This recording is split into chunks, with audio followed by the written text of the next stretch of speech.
Good morning, everybody, and welcome to my very first episode of Cooking for a Picky Eater.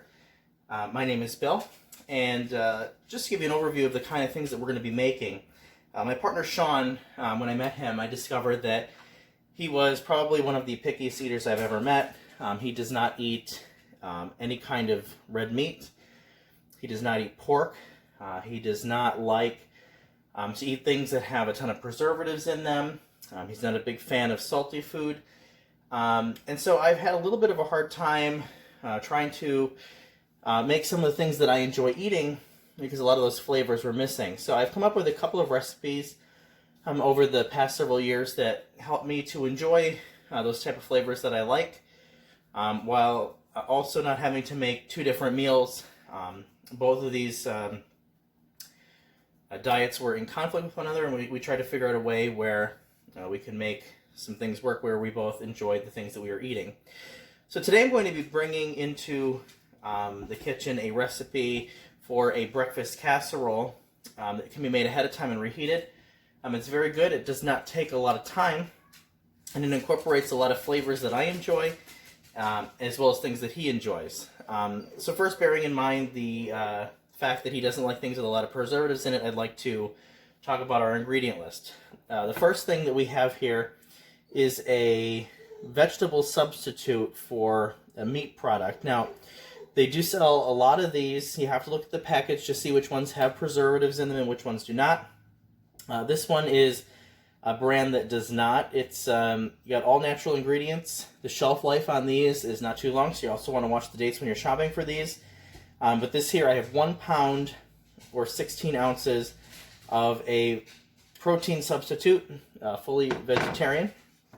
I have 1.5 pounds of shredded potatoes that you can either shred by hand yourself using fresh potatoes, or you can take a 1.5 pounds of frozen shredded potatoes from the freezer section of the grocery store. You're not going to want to buy something like Simply Potato, which is a refrigerated shredded potato product, because that has a ton of preservatives in it. And if I had used that, Sean would not eat it. We're going to be using a low-fat shredded cheese in this. We're going to be using 6 eggs, which eggs are something he will eat as long as they're scrambled. And then we're going to be using a bunch of seasonings to enhance some of the flavors that I enjoy. So right here I have heating up on medium-high a cast iron skillet, and you want this to be relatively hot when you begin this process. If it is not hot when you begin the process, the protein substitute will stick. And so that we're using everything natural, we're not going to be spraying this with any kind of a cooking spray. We're going to use just a little bit of olive oil as the grease for this. And we're going to put the vegetable protein right into the pan. And we're going to let that cook up.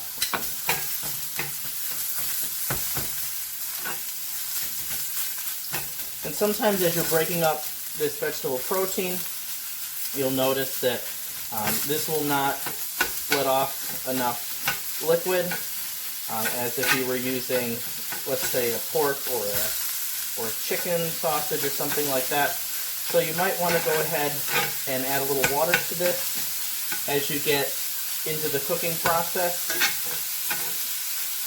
You do not want this to be super dry, because when you do salt your potatoes, it's going to pull some of the liquid out of that. And you do not want this to solidify in your casserole. You do want the center part of your casserole to be a little bit loose so that you have that stringiness of the cheese. So let this cook a little while, get this started. And I'm going to add to that a little bit of basil, maybe about 1/2 teaspoon of basil. We're going to add about 1/2 teaspoon of black pepper.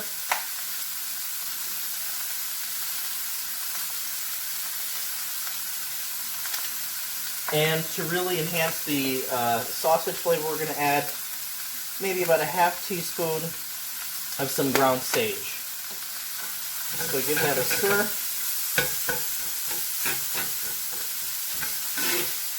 Now you do want to cook this all the way through for texture purposes.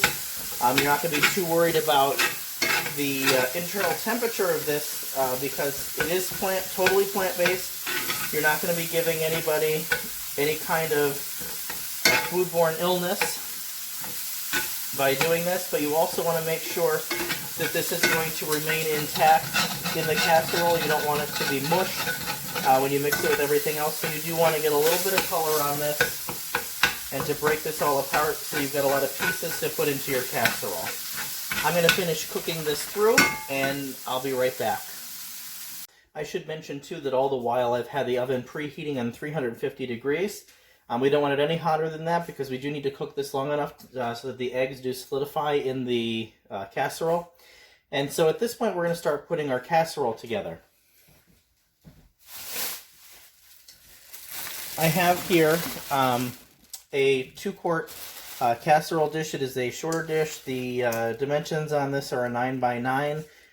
You can definitely do something a little bit smaller than this if you want it to be a little bit thicker. Another thing that I sometimes will do is I will use a meatloaf pan. They work really well for this, particularly the ones that are non-stick. We are using some cheese in here, so it does make it a little bit easier to get everything out of here. I'm going to be mixing everything together in the bowl, not in the dish, because I will be putting a little bit of olive oil in the bottom of the casserole dish so that while it's baking it's not going to stick. I'm going to add to these potatoes probably a teaspoon of salt. Please taste your protein substitute before you add salt to this. If you don't, you might have something that's way saltier than you'd like. Also, bear in mind when you're salting this what type of cheese you're going to be using. I'm going to be using a sharp cheddar. It's fairly salty, so you want to be careful how much salt you're putting into here. But also, you've also got to figure into this that you're going to be putting 6 whole eggs, and those 6 eggs are not going to be salted either. So be careful of that you have enough salt. But as a rule of thumb, you can always add salt. It's very difficult to take it away. To these potatoes, I'm going to add 1 teaspoon of granulated garlic. You can use fresh garlic in this. It does work really well. To me, it doesn't make a difference in the flavor on this casserole, and it's much easier to do this than to chop a couple of cloves of garlic. So we're mixing all this together. So we've got the garlic in here. We have the potatoes in here. We have our protein substitute waiting on us over there. To this, I'm going to add 6 eggs. And these are large eggs. These are going to coat all of these potatoes so that it's going to make a nice firm casserole that will set up nicely, that you can cut into pieces instead of having to spoon out of the casserole dish. And by all means, you don't have to do what I'm doing. You can get in here with a spoon. I like working with my hands. So I will be mixing all of this up with my hands, but like I said, feel free to use a spoon or one of those rubber spatulas would work well. 6 eggs into the mixture. We're going to mix all that together. You don't need to really scramble these eggs ahead of time. Just break them up into the potatoes. It's okay if you've got the whites and yolks separated in here a little bit. It's no big deal. Okay, so we're coating the potatoes with the eggs. This is not something that you want to set up in your casserole dish and then just put the eggs over. What'll end up happening is if you mix this and don't put your cheese in and mix it all together this way, all of the eggs will settle to the bottom and you're going to have a nice layer of egg on the bottom of your casserole. Just give me a second here to rinse this off of my hands.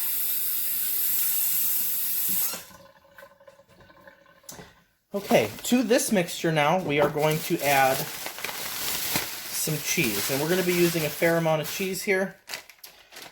I'm using a sharp cheddar blend.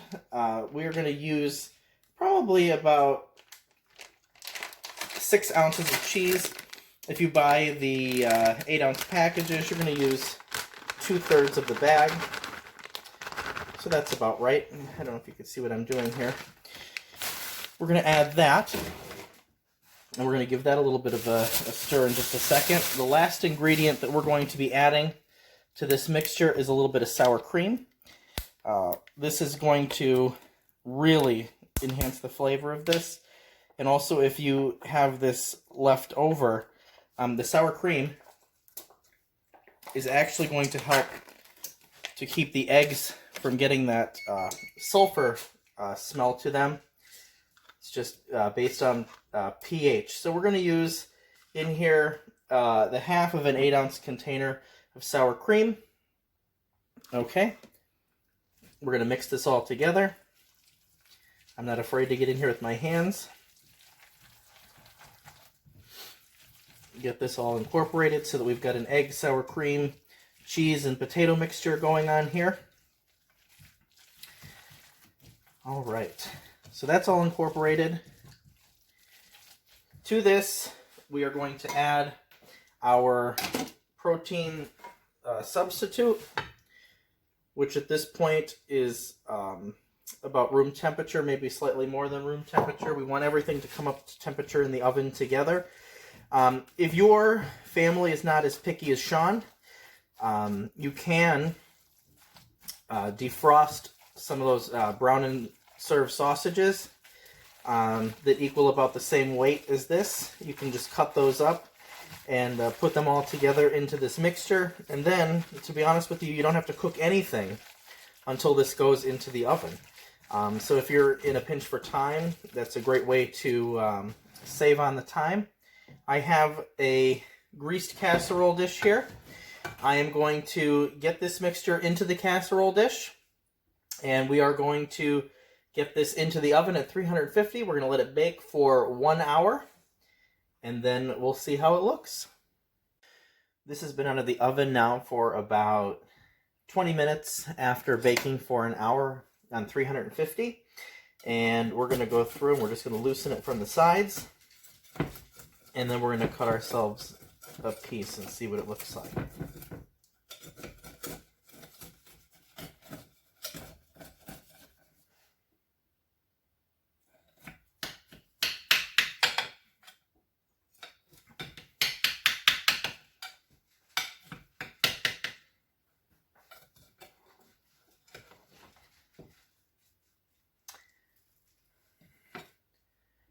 And doesn't that look delicious? Perfect breakfast casserole that you don't have to really worry about as long as you have the time to put into it, waiting for it to finish in the oven. There's not really a ton of work to it. It's delicious. It's all natural, and hopefully your fussy eaters will enjoy it.